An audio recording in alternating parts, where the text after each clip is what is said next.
Why bother with empty shelves at retail stores, waiting 3 days for a break to fill, or driving across town to find out your hobby shop closed at 4 when you always have a card show in your pocket? With Loop, you can instantly buy cards, packs, boxes, or into auctions with the click of a button, and do it all while chatting with some of the best personalities and the best community in the hobby. Download the Loop app now on iOS or Android. Loop, a card show in your pocket. Y'all ready?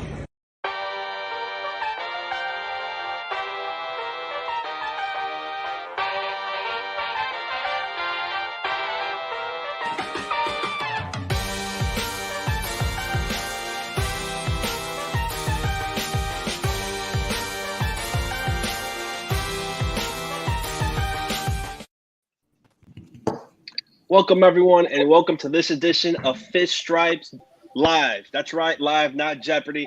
We're taking indefinite leave from Jeopardy for the time being. Might bring it back for All-Star break, off days, but for right now, we have Fish Stripes Live, presented by Loop, L-O-U-P-E. Make sure to go check them out. I'll be your host today, Daniel, and today we have a packed house. The whole 40-man roster is out tonight. First, we have Isaac Azout, Kevin Barral, Noah Berger, the manager of Fish Stripes, Eli Sussman, back, Ethan Podolsky, Alex Carver, Hector Rodriguez, and Andre Rauch. Hold on. Cracker McGee on. Did you just make my name Spanish? Did you just say Ethan Podolsky? Did you just? It's coming out too many names here. This is way too many names for me. Look at me, level-headed professional. That's me. It's good to be back, fellas. It was a self-given name. It's good to be back. This is, packed house is awesome. The first thing I want to ask, from all of you, just quick thoughts. Finally we have baseball back. It's been close to 100 days. We had the lockout. We almost thought baseball wasn't going to be here. We even had series canceled. I want to get, quick thoughts, maybe in a sentence or less. Baseball back. And we'll start. Great start here. Daniel, we lost you for a second. I'm choppy. Yeah. Am I good now? Yeah. Might be the weather. Well, I was saying start with Isaac and in a sentence or less what it means to have baseball back. Oh, just great for everybody involved. Everyone here on the screen I'm sure is very happy and excited that we have baseball back. Opening day, April 8th for the Marlins, and just spring training games 2 days away. So Miami plays, I believe, the Houston Astros in West Palm. We will have regular spring training, Major League Baseball happening again. We cannot wait, and I'm sure everyone has similar sentiments. Kevin? I mean, Isaac pretty much summed it up. The hot stove is hot for other teams besides the Marlins, but it feels good to be back, and I'm excited to finally have these live streams. And let's see. This is bound to be hopefully a winning season for the Marlins. So I'm excited, man. Noah? Took them long enough. That's a good way to put it. Yeah, that's good right there. Very true. He did it in a sentence or less too. Yeah, I was the only one that listened. Yeah, sorry guys. It's a good opportunity for me to finally deal with all the shit that was piling up during the lockout. Everybody wants to know when they could get credentials, and like all these special projects you guys had in mind that we can finally bring to life. It's been a long time coming. It was a frustrating time having to keep pushing back the plans that we had. So it's very freeing experience to finally do stuff, get some stuff right, get some stuff wrong, but at least we get to the audiences finally engaged with us again. You really notice the difference, like as soon as it stopped, the way that the energy changed around all our social media accounts, and on Fish Stripes itself. It was awesome. Ethan? It means baseball's back, man. I don't know. That's just as sweet as it is. There's that's all that really needs to be said is baseball's back. It's the sweetest thing. And I mean, I was so elated when it happened, and just I was so over the nonsense, the negotiations, the walking across parking lots. I'm just happy that we get shit like the KB signing going down and everything. So, Alex? Yeah, no, I can reciprocate with Eli. I mean, even though, my project normally does, minor leagues, and that was going to happen regardless. It's good to be back in the field. It's good to see all the guys back together. It's good to see that minor league guys will have major league guys to lean on, for these couple prospects that are on the 40-man roster that and even these NRIs like Max Meyer, they'll have a spring training and, they'll get to have that experience at least a little bit, right? For these guys to kind of show them the way. So it's definitely great. Good to be back for sure. And I'm sure we're going to get into the madness of what's going on with the hot stove and everything else. So we'll get to that. But this was fun as well. Maybe not as fun for the Marlins, but we're going to get to that. So I'll leave that alone for now. But it's great to see the politicking is over and that baseball's finally here for sure. Hector, what does it mean to you that baseball's back? Well, for me, baseball's always been going around. I've been pretty busy with Florida Gator baseball, Rutgers baseball, but to have Major League Baseball back is definitely a great feeling. You always love professional baseball, but I mean, with my work with the Florida Gator baseball program at Rutgers University, I haven't had a shortage of baseball yet, but it'll be nice to see, the Miami Marlins and the rest of the Major League on the field. And last but not least, Andre, or I should say Cracker McGee. Yeah, man. I mean, it's dope. Excited to see who takes a step forward teams-wise, and, with the younger guys on the Marlins, let's see, who's about it, who's not. Also, I couldn't say it, better myself. The first topic I wanted to bring to you guys, put on the table. We're going to have a topic, and, you guys can just come in and out while we do it. And the first thing I want to talk about was Bruce Sherman's comments a couple of days ago regarding the Marlins and their spending. He mentioned that they want to sign free agents, they want to spend money, they want to do trades. And I'm just going to leave it open-ended. I want to leave you guys to talk about it because we've seen Bruce Sherman's comments, and it looks like the moves he's made, the big money moves, are Roman Quinn and Leonis Astudillo. So I'll let you guys have the floor. Whoever wants to go first, go at it. Well, one thing I'll go really quick is that I don't think I've ever seen such a wealthy man speak so long about how wealthy he is. So that was the first thing that really surprised me. But no, part of it was a little contradicting, just in the sense that, he did say how, much money they do want to spend this offseason, and how many trades that they want to make and how many players they want to sign. But then was very adamant about saying that there's no urgency at all for the 2022 season, which you can't have it both ways. And, that's something that maybe in 2019 you can say. But this is year 5, and they have accomplished absolutely zero, in my humble opinion. So I think that was a little frustrating to hear. Just, no, we're not going to put all our eggs in the 2022 basket. We have a lot of stuff going on for the 23 season, 24 season. So it's going to be a wait to see what ends up happening before April 8th. Where do you even start with these comments? Because where do you even start with the comments, man? Because as Isaac said, it's year 5, and now you're saying you want to spend and you want to trade. Why didn't you say this maybe 2021 when your team was supposed to be good enough to win it all? We're not win it all, make the playoffs. I'm sorry, they're not even close to winning it all. But I mean, you should have made these comments, and then you go out here for 3 days, and now you want to sign Jorge Soler instead of making the big push at Brian Reynolds or anyone else. Like, it's just stressful to see these comments, and then nothing's happening on the Marlins. And obviously, I think we have to be patient. Craig has said it many times. Leave Craig alone, by the way, for ones who are going at him every day, asking. You're not one to talk, Kevin. No, I don't text Craig. Kevin's captain of that train. Kevin, I'm not. you have to say that. No to comment. yourself. All right, yeah, that's all I got. I will say that at this very moment, in my opinion, what Bruce Sherman said on Sunday was a lie. But he has time to rectify that. But as of right now, what he said on Sunday was a lie. Well, I mean, I don't. He said he's gonna. We have money and we're gonna spend it. Show us. Do it. What are you doing? He's been spending. I think that's called a PR gaffe. Someone should have reeled him in a little bit before he made a promise he had no intention in keeping. I'm going to be level-headed professionally here and just say that I don't really think this is such a, it's necessarily a lie, right? Like, they haven't spent anything yet, but clearly they're still going to make another addition.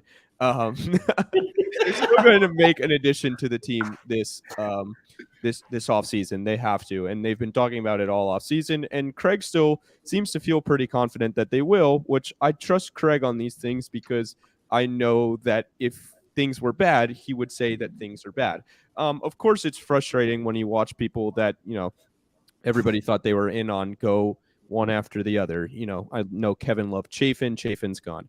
Schwarber to the Phillies, that was frustrating. Yesterday, the Castellanos news comes out. They never said that they were going to throw a bunch of cash around and, spend $140 million on Nick Castellanos. There's a lot of people in this Zoom that wouldn't have wanted the Marlins to spend $140 million on Nick Castellanos. But I think something that everybody is kind of getting lost on is just how difficult it is to do what the Marlins are trying to do, right? They're trying to trade for these very established veterans. Not even veterans, like, okay, the elephant in the room is Brian Reynolds, right? That's the guy that everybody's talking about. That's the move that if they make that move, it elevates them completely into what I think it could be a playoff contender, right? You're talking about probably a 75-win team now, I would say, 70 to 75. All of a sudden, you add Brian Reynolds, you're looking at a team that's contending to get into a now expanded playoff, right? That's really difficult to do because Eli's been telling you all offseason that it's not going to happen. The Pirates, the price is too high, and the price is really high. But, Craig said there was a deal in place. We don't know what happened there. And now it seems that the lockout gave the Pirates some time to think, and they said, no, we're going to hold on to this guy. We're going to raise our asking price a little bit. Move on down the line. Who's another guy that we all think they want to get? Ketel Marte. That's another really high price that you're going to have to pay for Ketel Marte. Ramon Laureano I've seen a lot of talk about him today. That's a really complicated one because he's going to miss the first 27, 28 games of the year, whatever it is, right? So they're trying to do a lot of very difficult things. The other thing that they're trying to do is compete for big names with big money teams. The Phillies are known for spending a lot of money on good players, and then they don't pay, nothing's come from it yet, right? So they spend a lot of money on Schwarber. I would have paid that money for Schwarber, but I also understand, when Barry Jackson writes that the Marlins are looking for these short-term, high-money deals because they don't want to block Blade and Burdick. Of course, you don't know about Blade and Burdick, so it sounds like, what the hell are you doing? But if in 2 years you sign a guy to a 2-year deal, and in 2 years for sure about Blade and Burdick, you can plug them in, and that's great. If not, there's going to be other available free agents a couple years down the line that you can sign. So, yes, it looks bad right now for sure because a lot of teams, especially within the division, right? Like the Braves go out, they get this great deal for Matt Olson. They get another great contract. I don't know how they keep doing this, but they get such good value for Matt Olson. The Phillies get Kyle Schwarber. The Mets, we all know what the Mets did. They get Chris Bassett after the deadline, after already getting Scherzer and everybody. This is a really good division. I mean, even the Nats got freaking Nelson Cruz for whatever reason. I don't really know why that happened. But it's frustrating to watch the division get that much better, and the Marlins just kind of stand still when we know they're not a playoff team yet. But, I don't want to be the be patient guy because I know how awful it sounds to be patient. But clearly there's something coming. They're going to get better. They're already better than they were last year. It's just a question of come opening day, how much better will they be? If they're going to be a playoff contender, they're going to need the Pirates to be a more willing trade partner. And right now that's just not happening. I think sorry for ranting for a little while, but I just think that's kind of all the stuff that's been in my head, and I haven't really put it out on Twitter because I don't want to get into Twitter fights. But that's kind of where I'm at in terms of what's been going on so far this offseason. I'm with you that there is a lot of time left, but I think the frustrating part here is I think the Schwarber one was a punch in the gut because I think that was a very affordable thing for Miami. It was understood. Less than 20 annually. Obviously, barely less than 20. But you know what? That's a player that will scare the crap out of any pitcher he faces, righty or lefty, and he'll hit 40 home runs for you, and you let him go to your division rival. You see all these teams in the NL East getting so much better. Even the Nationals, like you mentioned, Ethan, the Nationals are getting freaking better. Right now, the Nationals and Marlins neck and neck right now in the division. So the Nats are still really bad. We have to remember. Nelson Cruz doesn't make them that much better, but for sure. They still have their guys, so they're not going to be good, but they're not much worse than the Marlins, and that's a scary part. And what's frustrating is that Kim was asked really quick. I'm sorry, Kim was asked, is the closer in-house already? And she's like, no, first we're going to focus on the offense. Right. They haven't done that yet. And what's frustrating is all these guys are coming off the board. You know, like you mentioned, Colin McHugh off the board, Jerry's Familia off the board, Mark Melanson, Corey Knebel, Cishek, Chafin, all these guys who could really help with Marlins bullpen right now. They really need them. And I hated that. I hated that comment. I hated that comment, Isaac. I did too. And Alex was there, and it's just frustrating. I know Kim Ng is the most overqualified first-time GM in the history of sports for sure. But it's just like it looks like some rookie general managing in my why and maybe I won't be as level-headed as some of you guys, but I kind of see it from the fan side because I've been a fan my whole life up until I started doing what I do with prospects. And I love prospects, Ethan, and you guys all know I love prospects. I love Blade, I love Burdick. You're on this win now tangent, right? We want to win right now. We have money, we're going to spend it. And they did in 2019, like they did in 2021, they sit on their hands and watch the names fly to other teams, including many of them to division rivals. So the division's getting better and you're staying the course. I don't understand it. And now you're talking about Ramon Laureano, who's suspended for 26 games. And I think he could be decent. Some people say he's Starling Marte. I think that's ridiculous. I don't think he's Starling Marte, but that's whatever. I think he's okay. He's not that offensive first center fielder. I don't think that. I think he's more defensive minded, but that's my opinion. And then when you go off of him, if they don't get him and they don't get Michael Conforto, which is very highly doubtful at this point, judging by what Conforto will probably want in terms of money, who do you go to? And then you're talking about Jorge Soler. And if they sign Jorge Soler, fans are going to go apeshit, and they have every right to do so because the Marlins had chances at all of these guys and they didn't do it. So, I mean, it sucks. And then you look at that and look at Kim Ng's comments, as Isaac was saying, and we were both there and you guys all heard it, that, hey, we want to address center field first, and then we're going to go to the bullpen and closer. Well, why can't you do both at the same time? That's what a good general manager does. That's what a good front office does. They don't just focus on one thing when they have multiple holes to fill. That was a ridiculous comment. People laughed when she said it. I hated it. I thought it was terrible. I looked at Craig Mish and he made like a frowning face. I'm like, yeah, I hear you. So that was a bad comment, a bad moment. And I think I agree with you, Ethan, that I don't think Bruce Sherman is lying. I think they will spend money. I just don't think they'll spend much money. And that's what sucks about it. So that's where we're at. And it really is the same course as it's been for the last while. And it's same old Marlins. And that's what sucks. And just to be clear about something really quick, I would much have rather them sign Schwarber to even 3 years, 6 years, what it was initially reported, ended up being 4 years. Oh, yeah. Castellanos was never. I would have much rather that than trade for Brian Reynolds. That's my opinion. So and just to make this clear, really quick, Ethan is right. Castellanos was never happening for that price tag. He was never going to happen for the Marlins. I don't even know if he'll receive 140 from anyone. I think that was someone that they should have stayed in on a little bit more. If it reached over 105, 110, then fine. You're right. But I think they could have. I think they could have negotiated something. And there goes another second tier option. The Giants are really good at this. The Giants are really good at this. TikTok. Damn. McCovey Cove is about to get really busy, really quick. You guys are mad. When you look at the reliever market right now, besides Kenley Jansen, there's not much more. I mean, maybe I'm not looking enough, but Archie Bradley, I think, is still available. Archie Bradley's still there. You're right. And then there's Tony Watson, who. If it's not Andrew Chafin, are you even trying? No, today's a very sad day when I saw that. Well, hold on, Ethan. You just said I overheard you. You said we're mad. Where do they go? You see the names continuing to go, and Jock Peterson was not the best guy. I don't think so. He was probably the last guy I would want. But where do they go? Tell me, where do they go? I thought we missed out on Jake Diekman. He only signed for $8 million for 2 years. That would have been a great addition. He would have been a great addition to that bullpen. And I think that the Marlins are standing pat because I think they really got something cooking with the Pirates. I mean, I don't want to say that it's going to happen, but I mean, they have to be really going at it right now with something. I mean, I don't know. I have confidence in the front office to a stupid extent. I'm pretty ignorant when it comes to that. When they put out that statement about Yuri Perez, I think that was the end of anything with the Pirates. I think that was the end of it. No, I disagree with that. No, the report said that they're looking for a Max Meyer deal for him to be kind of the centerpiece of that deal in a way.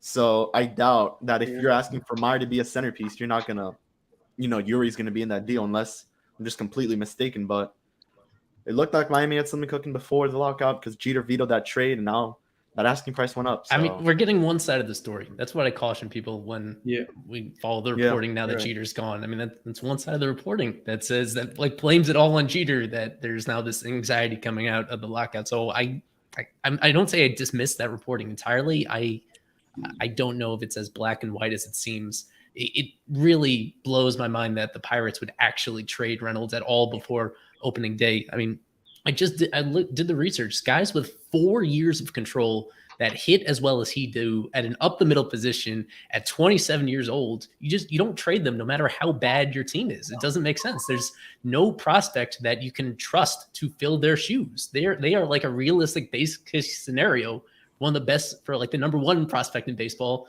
And my opinion on the Marlins farm system is that it's good, but in terms of any guy at the very top that you can automatically pencil in as a superstar, they don't have that right now. They don't have anybody that I'd consider a reasonable centerpiece. And so maybe the Pirates are dumb. Maybe they don't care, or maybe they don't care that. Maybe they just prefer quantity. Maybe they prefer quantity over quality. And if you give them like 2 really elite prospects and 3 like pretty good ones, maybe there's enough bulk that they can do that the Pirates want it. I don't understand that perspective, and I think it's not a coincidence that from the Pirates side there really has been no reporting whatsoever to indicate that they are close to moving him or open to moving him, because you don't do that with 4 years of control.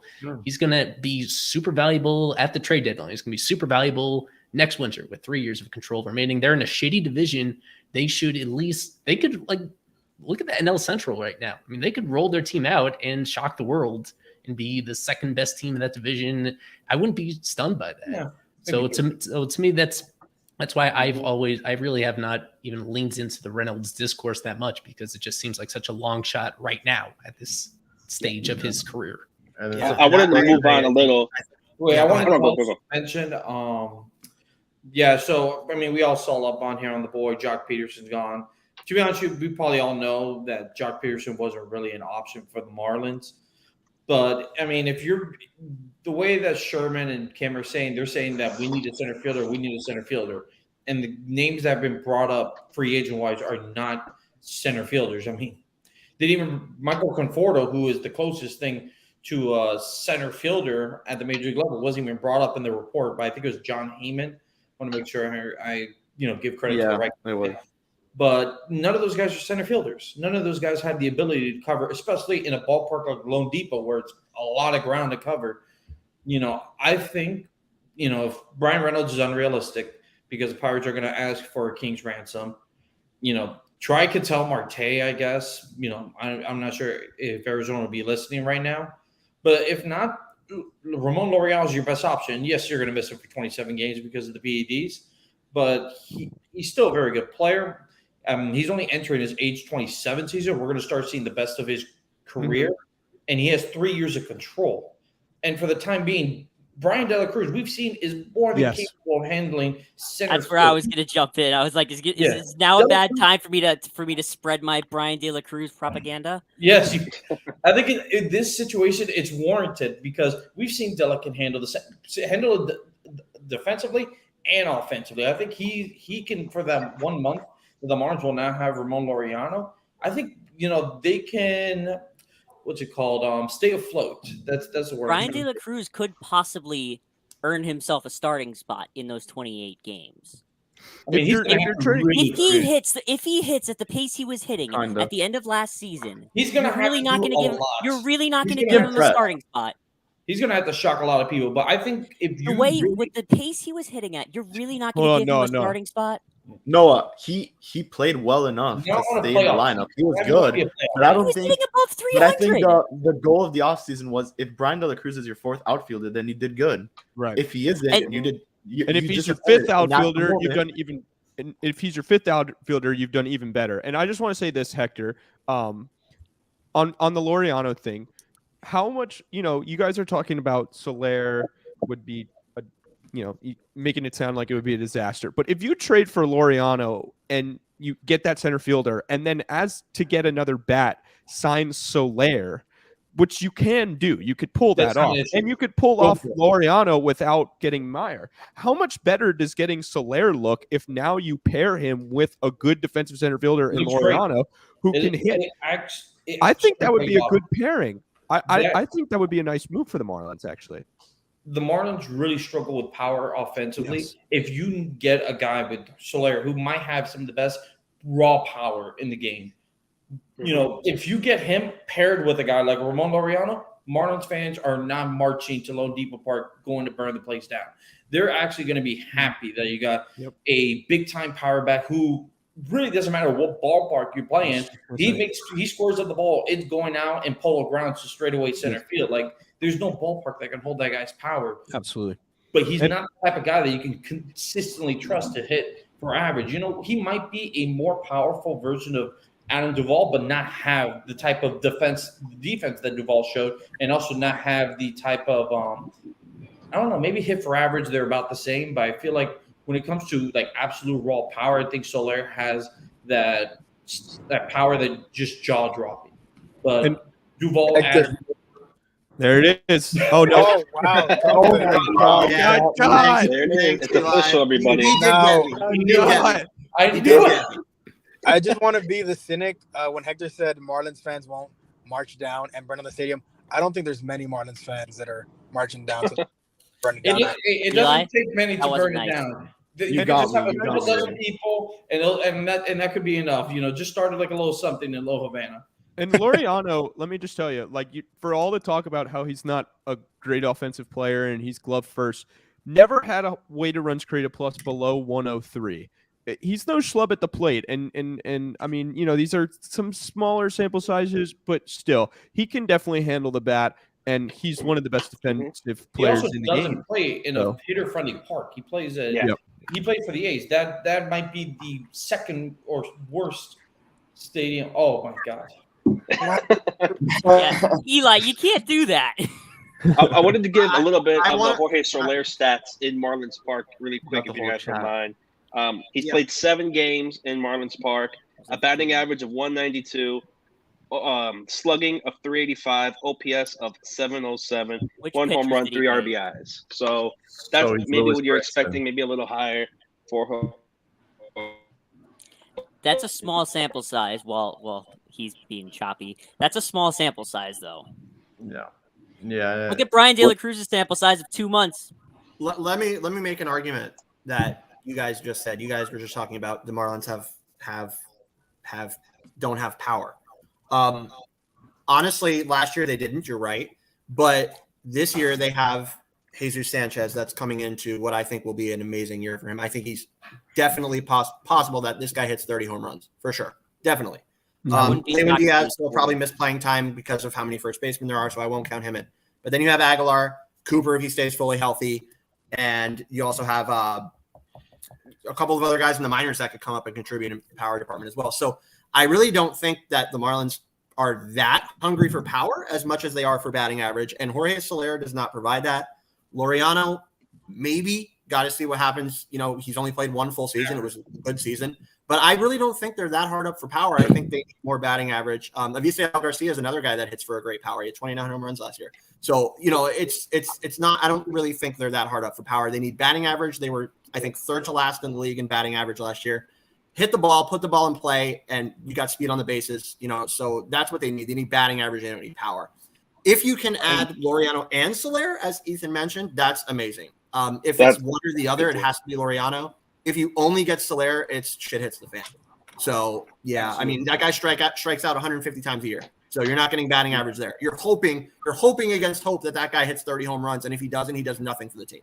So, yeah, I mean, just to keep going with it's very, Laureano, very- his past 2 seasons have pretty much been cut short.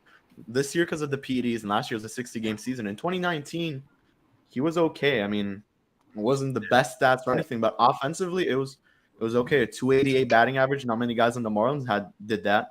340 OBP, 521 slugging. The guy had 24 homers, 67 RBIs, and that was in 123 games played. So Laureano in 2019 was pretty good. And quickly with Soler, I'm not going to shit on the guy. He's a good player. I mean, he saved the chances for the Braves to get to the World Series. He won them that game. I mean, just the guy at the moment, if you bring him on the Marlins, it doesn't make much sense. Now, I do like Ethan's idea when you pair him up with Laureano, but then what's the outfield going to look like? Because you have Jesus Sanchez and you have Avisail Garcia, Soler, and Laureano. One of those guys is going to have to be the fourth. So I don't want to block Jesus Sanchez because it's just such a weird combination there. Yeah, Jesus needs to play. He's going to have a big year, in my opinion. I'll agree there with Alex.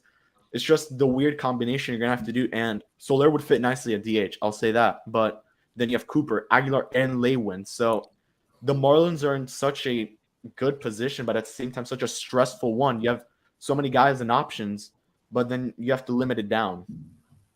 Well, Kevin, on that note, let's take a breather, play a quick message from our friends at Loop, and we will be back in 30 seconds. Why bother with empty shelves at retail stores, waiting 3 days for a break to fill, or driving across town to find out your hobby shop closed at 4 when you always have a card show in your pocket? With Loop, you can instantly buy cards, packs, boxes, or into auctions with the click of a button, and do it all while chatting with some of the best personalities and the best community in the hobby.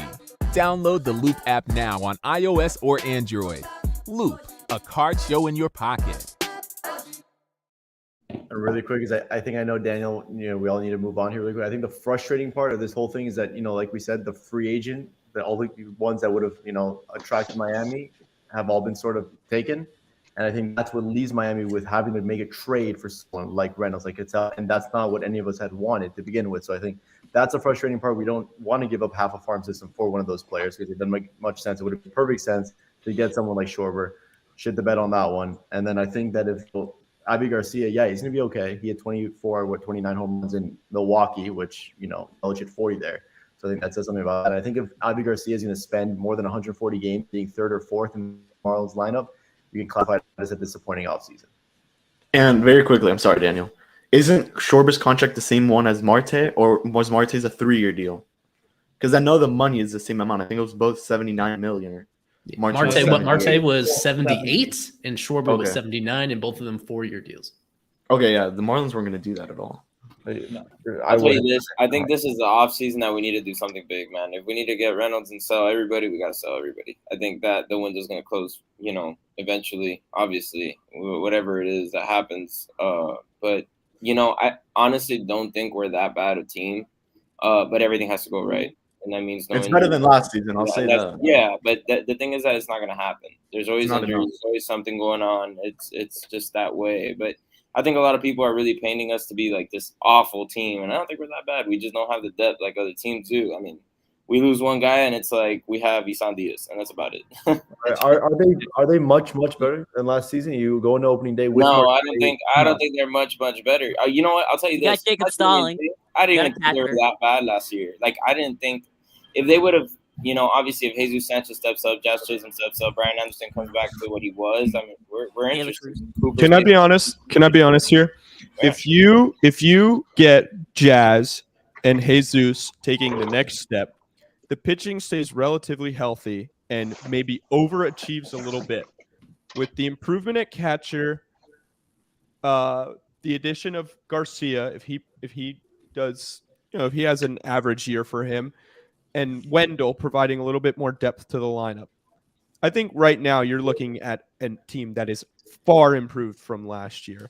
And this roster is far improved. And if you get all those factors, it's a lot of factors to get. But if Jazz and Jesus really take a step, the pitching takes another step, you're looking at a team that can challenge for 80 wins as currently constructed. So I think with a couple of the more right additions, you're definitely, they're not that far. Like they were really far last year, no doubt about it, but they're not that far. And especially if they really get an impact player, like Laureano is an impact player, but if you're taking it, a step beyond and getting a Reynolds, a Marte, a Cattell Marte, I should say, somebody else like that they've really been talking about, you're looking at a team that is going to be way better than last year. And I already think that just because of what Stallings will provide behind the plate in terms of that's not a black hole in the lineup, and Wendell as well instead of Diaz coming off the bench or whatever it may be, you're already looking at a more entertaining product. So they're going to be better to watch this year, no doubt about it. And they have Sandy Alcantara and Trevor Rogers and Pablo Lopez and Edward Cabrera, and who knows who else will make an appearance on the mound for Miami this year. So in terms of entertaining product and better roster, they're far ahead of where they were last year. Based off those are just some big, colossal ifs, Ethan, that you can't rely on. Many ifs. Anyways, what's your next question, Daniel? I think the biggest if there is Jazz and Jesus, right? That's the biggest if. I would say Jazz. But the pitching is going to should get better. You know what I mean? And Andre, to answer your question, why are people saying the Marlins, think the Marlins are going to be terrible? It's not because they didn't get better as a team. It's because the rest of the division's getting really, really good. Yes. And that's in the division. If you put the Marlins in the NL Central, they might compete for second place with the Cardinals. First place. I don't know. Yeah. I think Milwaukee's pretty damn good. I forgot about Milwaukee. Sorry. Yeah. But they would compete. They would compete in the Central. But you're in one of the toughest divisions in baseball. You have the defending champions, the Braves. You have the Mets, who got a lot better. They got a ton of talent. The Phillies are always very talented. The Nationals are probably the only laydown in this division, and they still have arguably the best player in the game in Juan Soto. And they got, now they have a bat to protect him in the order in Nelson Cruz. But the Marlins, they are, and it's such a tough division that it makes them look bad. But if you plug them into other divisions, they're a league average team. Maybe they're on average, they'd be a league average team on paper. Though your environment, you're just not. But there's a difference between actual product on a field and paper. Yeah, you're gonna look at our roster and be like, oh, who's this? Who's that guy? What's the potential of a Cooper? What can he hit? Probably 30 jacks. Sanchez could hit 30. Like Jazz could hit 25. Like we said, everything's got to go perfect. They got to take a step forward. But on paper, yeah, we look terrible to anybody. Anybody looks at our roster and they're like, wow, this is disgusting. But we know what we got. We got talent. It's just about them taking a step forward and health. I think the biggest thing is health. It's not even Jesus or Jazz. I think they're fine. Like they'll be okay if they stay healthy. I just think it's just health. If we don't have Cooper healthy, we don't have – because those guys are key cogs. I mean, like I said, we have Joey Wendell, Isan Diaz. Like after that, it's kind of depressing. And De La Cruz, like he's like what you guys said, he's a fourth outfielder. That man does not produce enough. Just because he hit 300 doesn't matter. His OPS is going to be like. So I want to jump in on that. I don't totally agree, but I think for this Marlins team, you're right. The issue isn't that he's not good enough to be a starter. It's that their other outfield starters are nothing special right now. So if he's one of your top three outfielders, their lack of stardom, the fact that they signed Avi Garcia, who, best case scenario, he's on like a fringe all-star level. They don't have that upside to like really make you confident in that unit. Like it's not a Stanton, Yelich, Ozuna situation. All three, it's such a like opposite of that. In that it's really Jesus that has that upside potentially with the power that he has to potentially be that real difference maker. But it's not anything against De La Cruz. I think he is actually like a starter caliber guy in the right situation. But if he's one of your top three outfielders for the Marlins right now, you're just not going to score enough runs because you're not getting enough confident offense from Avi Garcia. And right now from Jesus Sanchez, they both have a lot to prove. And in general, this whole roster, I mean, if we talk about who's the best hitter on this roster right now, it's probably Garrett Cooper, the one guy that you have most concerns about and skepticism about staying healthy. And otherwise, you just go down the list, and there's guys with limited tools and limited abilities, unless you invest big in a Kyle Schwarber or in a Castellanos or somehow pry Brian Reynolds away. Like you need to invest big on the upside. Otherwise, that lineup as a whole, it just is not. When you add it all together, it's not going to be much above average. That's why they have to make a big push, is because they've already built this team that's solid, that has a high floor, but really does not have a fun ceiling right now. They are right in that middle, and they need to do something bold. Otherwise, they are going to stay in that middle. And just a quick reminder, guys, last year they had Marte, they had Duvall. The division sucked last year. The division was not good. And they lost a lot of games. The division was horrible. So, and now this year, like you said, I think it was Andre, The division has got a lot better. Every single freaking team has gone immensely better. So it's going to be a lot tougher. And I don't think I think the only part where Miami is better is depth on the bench. For sure, they're much better at catcher position as well, obviously. But that's it. And that's going to win you, 4 or 5 more games. I think they're a 72-90 club right now. So they're going to have to do a little bit better. I want to bring up one more thing before we move on to the next topic. Recently we talked about Jock Peterson. The reports came out. It's a 1-year, $6 million deal. Do you think that's something the Marlins could have had just for $6 million? Get a guy who can easily hit 20, 30 home runs. Do you think maybe, what's going on there and that, potentially we could have had Jock Peterson for less Just than look at his $10 splits. Just look at his splits and you'll Well, it's interesting because Jock signed a one. What about this, Isaac? And Noah will like this, platoon him with De La Cruz. Like, Right. why would that not have been kind of something that could have happened rather than doing nothing? You know what's interesting is Jock signed a 1-year deal last year as well. I kind of thought after his postseason he would kind of cash in and sign a multi-year deal. Maybe maybe he has this 1-year deal. So I don't know. It's interesting. But I just want to bring back some level-headedness. And it shockingly takes, who we all love, Kenny, has had some level-headedness here. And he pointed out that Castellanos, Soler, and Conforto are left. Oh, wow. And then, the possible Reynolds, Laureano, Marte trades, right? Those are the trades we're all talking about. They have a lot of good options left. So they can still have an impactful offseason if they really are active at the end here. But if they let this go by and Soler signs somewhere else and they don't have a backup deal for backup plan for Castellanos and whatever, it's the work they did pre-lockout, which everybody was really excited about, it won't look as good because of what they did post-lockout. I think this is the last thing I'll say on this because I know there's probably other questions that Danny has, but they're not getting Castellanos. That's number one. If they get both Laureano and Soler, it's a win. If they get one of them, they lose. I'm sorry, because I'm not that high on Laureano's ceiling. I think he's good. I think he could be good.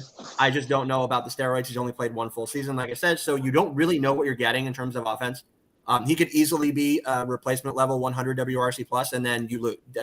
Like whoever you give up, you could potentially lose. You don't really know what you're getting in terms of his offense.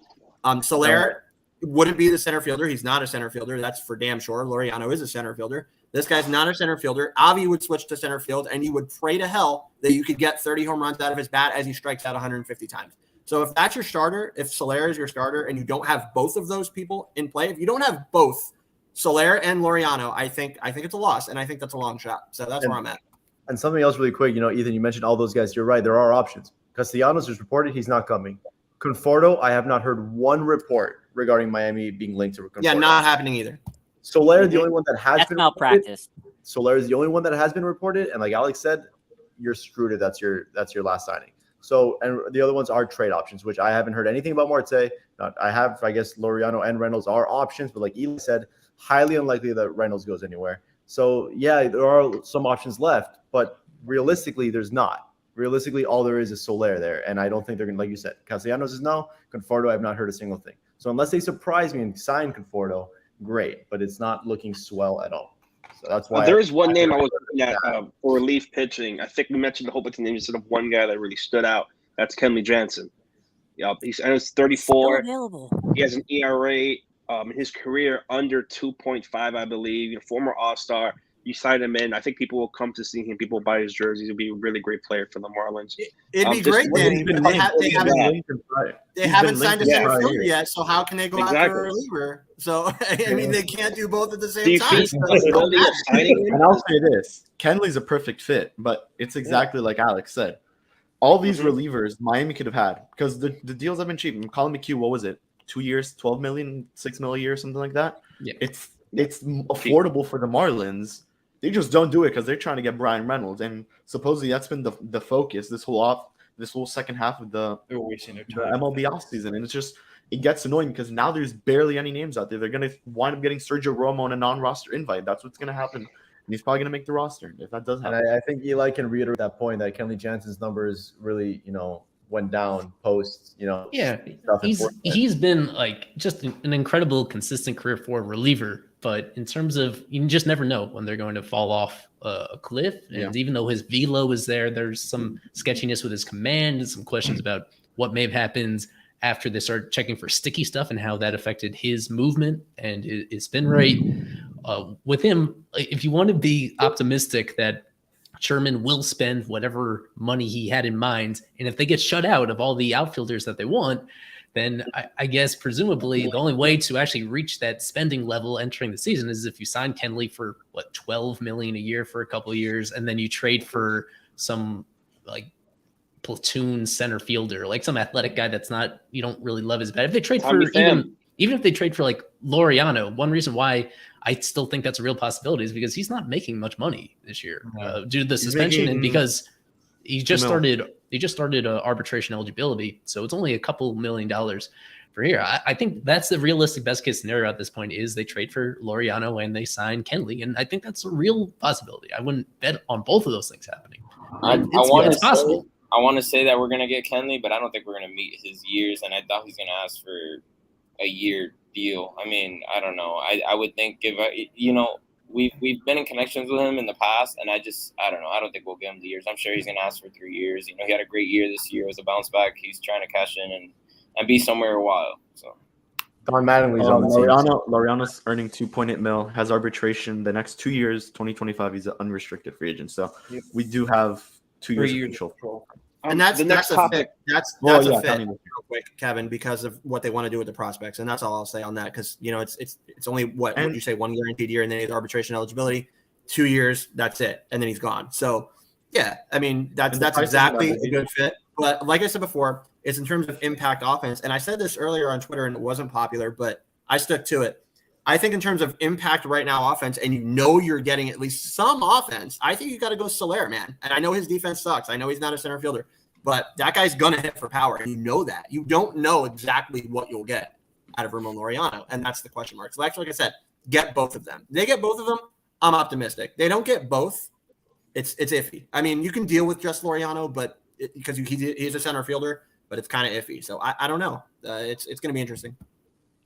Yeah, the next topic I want to bring up, going from Jorge Soler, Ramon Laureano, and Brian Reynolds to moves that the Marlins actually did make.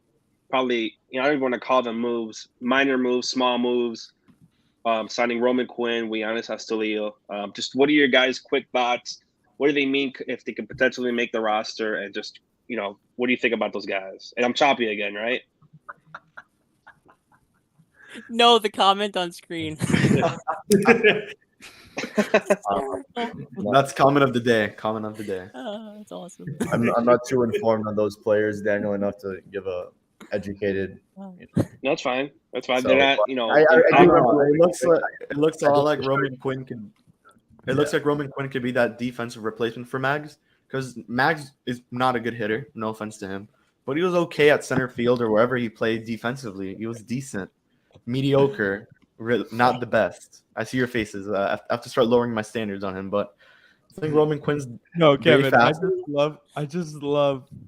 Mags is not a good hitter. No offense to him. It's just, what do you want me to say? The guy's not a good hitter. Miss you, Kev. Oh man.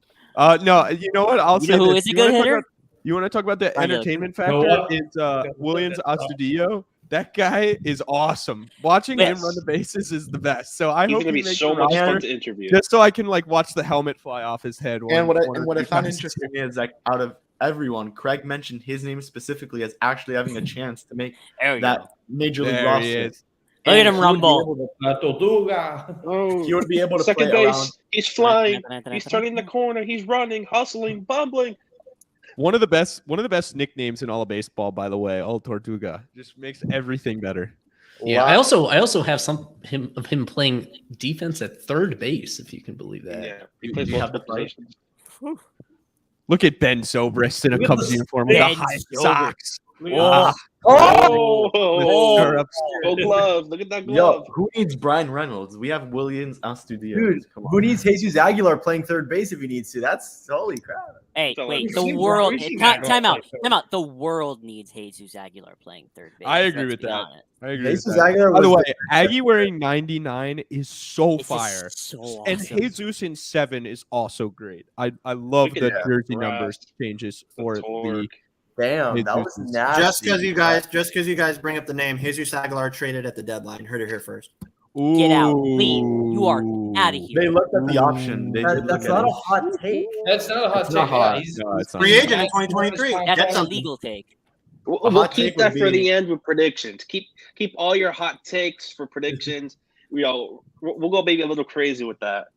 Probably the next topic I wanted to bring up, just talk a little bit. We mentioned about the division. Just where do you see the Marlins falling in place with all these teams making, gigantic moves, even the Nationals making moves in their, last year at the bottom of the division. Just where do you see the Marlins in terms of where they stack, where all the other teams, and having to face the Mets I'll start with their starting lineup. Whoever wants to jump in. because I think everybody is pretty much going to say 4th or 5th, but I think everybody's going to. A lot of people are going to say that a lot of you guys are going to say that the Marlins are really going to compete with the Nationals. Like, I don't think that's true at all. I think that they're going to be far above the Nationals. The Nationals are bad. Really, really fucking bad. I don't care if they sign Nelson Cruz. They are awful. And Nelson Cruz, they're just going to trade him at the deadline to an American League contender or something. Like, they're so bad. Their roster is awful. They blew it up. I know they've got Soto, but I mean, one guy can only do so Poor much guy, for you by in the the major way. leagues. Poor guy. Yeah, poor guy. They got to, so I don't think they're going to be, the Nationals are going to be competitive with them at all. I think the Marlins are going to compete. Like, it'll be like last year, at the beginning of last year, where they were kind of like in every ball game, they were pesky, but they're going to definitely be better than they were last year. And I don't think they're going to be near the cellar at all this year. I think the Nationals have that by a mile. It's scary. I think we're the having highest this conversation. That's the annoying part. I think the highest the Marlins could reach is the 3rd, because sometimes the Phillies bullpen still isn't, You all never that great. know with the Phils. All man. they've done You is know get with the Yuri Phils. Familia, so let's just keep that in mind until their bullpen. Miami could be a third seed, I guess you could say, but it looks like they're going to be the 4th, and unfortunately, on paper, that's what it looks like. And I will say the Marlins have made improvements. I mean, we went from Jorge Alfaro to Jacob Gold Glove winning catcher Stallings, and then we go from having Mags and Isan on our bench to having Joey fucking Wendell on our bench. Like, you have to look at it like that. So Miami's probably a 4th team, a 4th seed. I want to see them get the 3rd, and I want to see them be competitive towards the end of the season. I think that's what we all want, because expanded postseason is very good for Miami. Very, very good. And we saw it in 2020. Yeah. So let's just keep that in mind. And the division was so bad last year. You never know if it could just all of a sudden go all crash and fall for almost every team. The Braves were bad at the start of the season. The Mets were the Mets. Won the World Series. Yeah, they won the World Series, but I'm talking about the first half. Those Those teams weren't that good. Miami had a time to bite. They made like 20 trades in the offseason. If Miami could start off the season very well and could stay consistently winning at least every other series, something like that. Above 500. And you know what, Kev? I'll just jump in and say this because Kev mentioned the jump from Alfaro and Leon and whoever was behind the plate to Stallings. Like, going from, I think it was 62 weighted runs created plus from players behind the plate or whatever. I don't know the exact number, but it was somewhere around there. Going from that, even just going to 95 weighted runs created plus that Jacob Stallings will probably give you this year is such an improvement and will contribute so much to the lineup. So I just think that we have to remember that they have, like, in the bottom of their roster, the worst parts of their roster, they have gotten a lot better. Like, Wendell provides so much more than you're going to get from who were they running out there last year? Rivera, was it Yadier Rivera? No, who was the guy that they were bringing up? Alex Jackson. It was Luis Marte. It was Devin Marrero. Devin Marrero and Isan Diaz and Luis Marte, the guys that they were bringing up from whatever, like, going from that to Joey Wendell, Brian De La Cruz will probably be on the bench this year. Aggie and Cooper are going to be platooning, whatever the case may be. They're going to be splitting time. It'll be a lot better. So I don't know. I will say that the Mets, they terrify me. Yeah, they're scary. They're scary. Terrifying me this season. Yeah.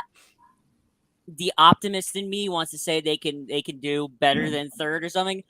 They're probably going to be fourth or fifth. It's just if they don't Not make fifth. any, if they stay at where they are at right now, there's no chance in hell they're getting above 4. Where do you guys think Reynolds takes us? Third seed. Playoffs. Playoff contender. Yeah, At least. I At the very would least. say playoff contender. But in but the division, I want to know in the division. Couple bullpen arms. You go Reynolds. You look at that. Arms, I think you can, get one of the No, walk. he doesn't take you to competing for the division because the Mets are going to win the division hands down, no question. I don't think But he does take you to playoff contention for sure. I said this to my buddy. 12 teams for sure. He takes you to playoff. I said this to my buddy earlier today, who's a Mets fan. If the Mets can just avoid having 17 different scandals this season or whatever it is that they always do, if they can just avoid that, they will be so freaking good this year. But somehow every year with the Mets, it's not just one thing. It's not just the booing fans. It's the fight between Lindor and whoever it was, and it's Steve Cohen, and it's all this stuff. Like, there is that guy's a criminal. If they can just avoid that, if they can have 1 or 2 disastrous PR scandals this year, they're going to be so good because that roster is freaking loaded, and I'm not even sure they're done yet. So I still think Michael Conforto owes us. Well, you mentioned Steve Cohen, Ethan. Like, is that like an owner you guys would like compared to Bruce Sherman? Because Steve Cohen, it looks like he does not give, about Doesn't care. paying Doesn't money. care. He doesn't care about, spending dollars. And you have Bruce Sherman, probably tightening his wallet, trying to spend a Roman Quinn and Astudillo and not knowing where to even reliever to get. If that's someone you rather have, someone like Cohen who's willing to spend money, willing to break the bank. Yes. I'd rather Richard Blyer. Isaac said yes. I mean, yeah. Just because of the Marlins situation, like look at what they have in the rotation. Look at what they have in the 4th, 5th, 6th, 7th spots in the rotation. Look at the minor leagues rotation depth. This guy was the owner. There's so much that he could have done. You think he's gonna sweat over signing Kyle Schwarber? Now, would it be like great for like the game? Would it be great for like my sanity to have this, this weird guy as the owner? Probably not, but you're gonna get to the playoffs. That's for sure. You want to balance somewhere between if you're winning, spending money. you can care less.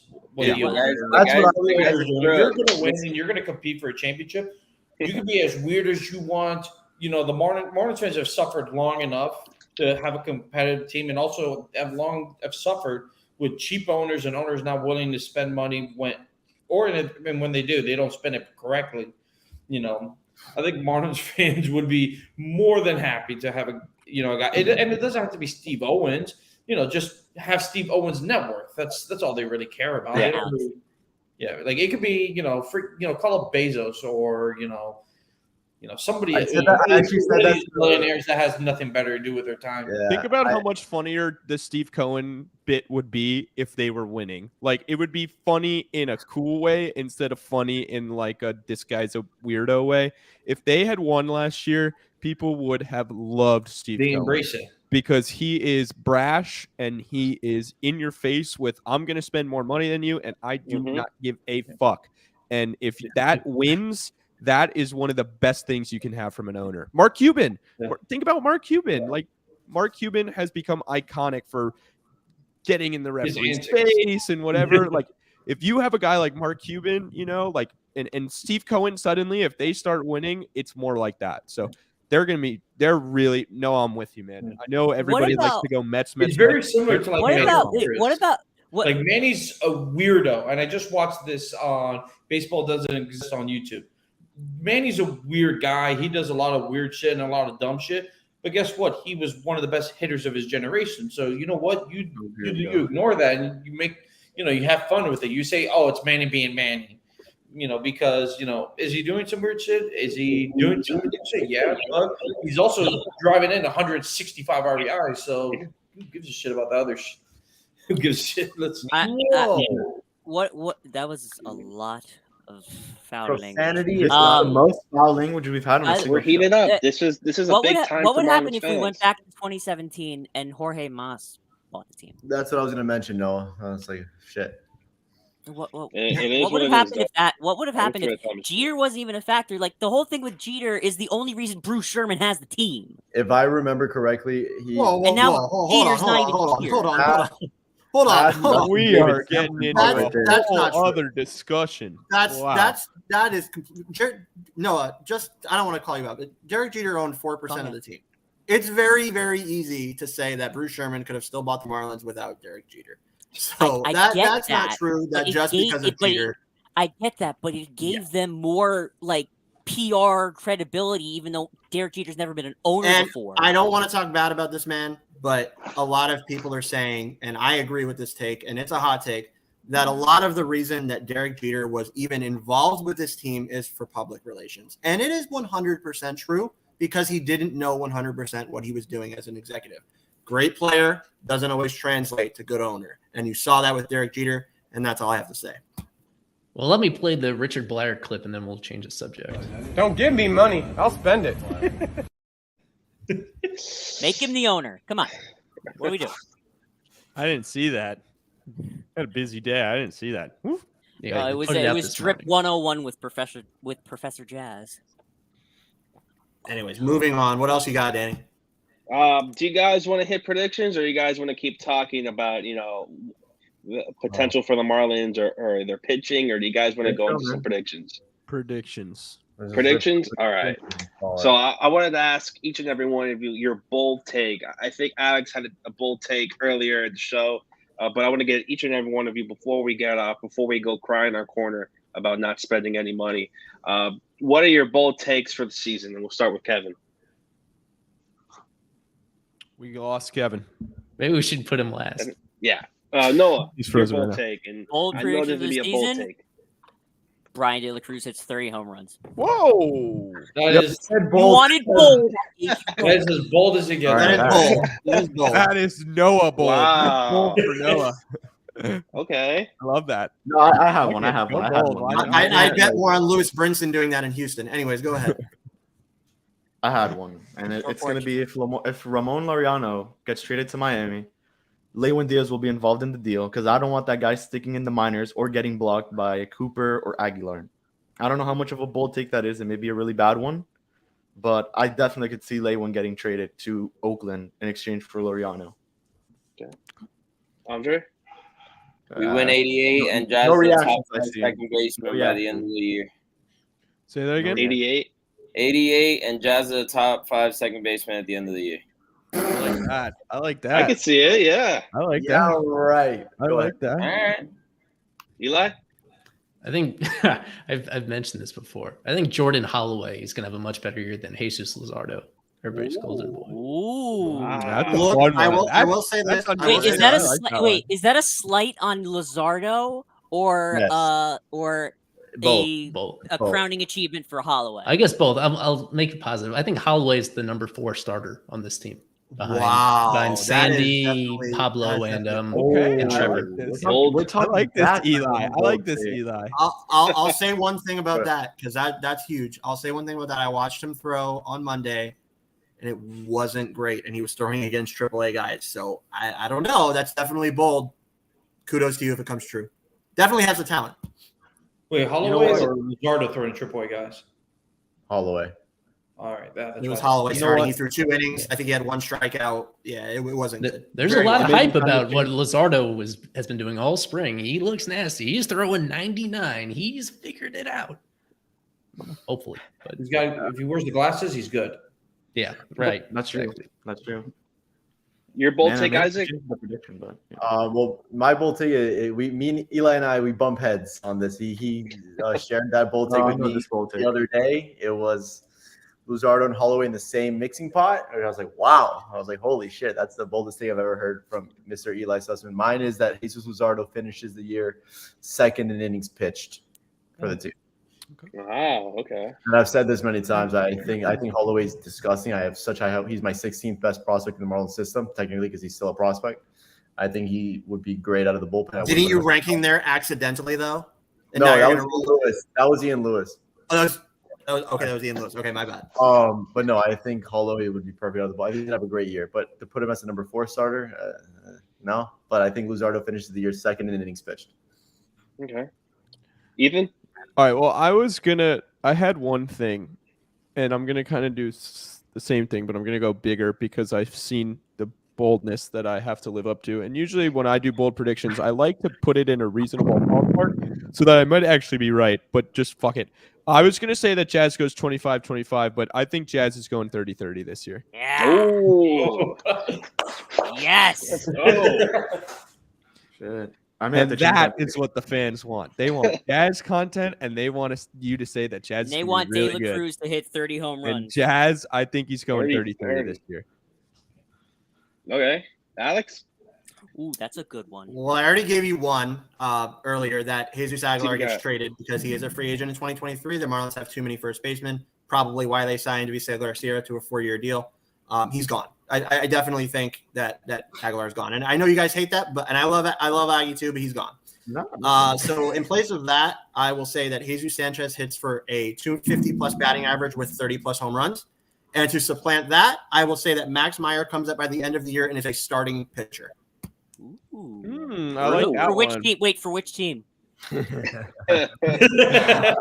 Miami Marlins. No one's on point today. Pirates No or one's anybody. on point. I've been No. practicing. I've been practicing.